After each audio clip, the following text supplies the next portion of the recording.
ఇప్పుడైతే మనమైతే బ్యాట్కి అయితే గడ్డ వేయించబోతున్నాం. నేనైతే యూట్యూబ్లో అయితే షార్ట్స్ గట్రా చూసాను చాలా బ్యాట్లకి అయితే అలా చేస్తాను. ఇప్పుడు నా బ్యాట్కి కూడా చేస్తాను. ఇంకోటి ఇదే నా బ్యాట్ అయితే దీనికైతే హ్యాండ్ అయితే చాలాసార్లు ఊడిపోయింది, అందుకని టేప్ వేసాం. నేను ఇప్పుడు గడ్డ వేస్తే ఎలా చేయాలో చెప్తాను. గాయస్ మీరైతే ఇంట్లో ఉండే మాంజాలను అయితే ఇప్పుడు మనమైతే గడ్డ వేయబోతున్నాం, రెండు చూద్దాం. గాయస్ ఇప్పుడైతే మనం బ్యాట్కి అయితే మంచి ఫినిషింగ్ ఇవ్వాలి, ఎందుకంటే గట్టేసినప్పుడు మనకి ఏ ప్రాబ్లం రాకుండా క్లీన్గా అయితే రావడానికి. ఇప్పుడైతే ఇది మొత్తం గీకిన తర్వాత అయితే మీకు చూపిస్తాను. గాయస్ ఇప్పుడైతే మనమైతే మొత్తం గీక్సాం దీనికి.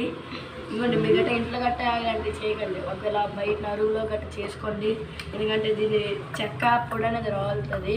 ఇప్పుడైతే మనమైతే ఈ దారంతో మీకు కావాల్సిన దారం, గమ్ము, అంతే, ఈ రెండే మీకు కావాలి. ఇప్పుడైతే మేము చూడుతున్నాం. ఇప్పుడైతే మా బ్యాచ్లో అయితే ఒకడైతే చూడండి మీకైతే నేర్పిస్తాడు. ఎందుకంటే ఫస్ట్ నార్మల్ చుట్టండి, ప్రతి ఒక 3-4 లేయర్స్కి గమ్ పెట్టండి, ఎందుకంటే గమ్ము వల్ల అది ఎక్కువ రోజులు మీకు ఓడకుండా ఉంటుంది. ఇంకా మళ్ళీ ఈ దారం కొంచెం ఎక్కువ ఉన్నట్లు చూసుకోండి మీరు, ఎందుకంటే ఒక 3 లేయర్స్ రావాలి కాబట్టి. గాయస్ మళ్ళీ అదంతా చుట్టిన తర్వాత మొత్తం మేము 3 లేయర్స్గా చుడతాము, ప్రతి లేయర్కి చూపిస్తాము.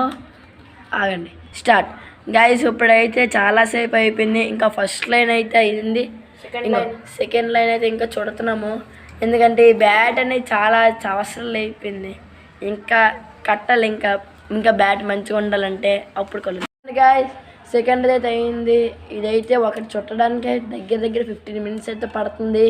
మీరైతే లైక్ చేయండి, షేర్ చేయండి, సబ్స్క్రైబ్ చేయండి. మీకు ఎంత నాలెడ్జ్ అందిస్తున్నాం కదా ఇలా చేయండి అని చెప్పి కొంచెం లైక్ చేయండి గాయస్. అసలుకే మన ఛానల్ డౌన్లో ఉంది.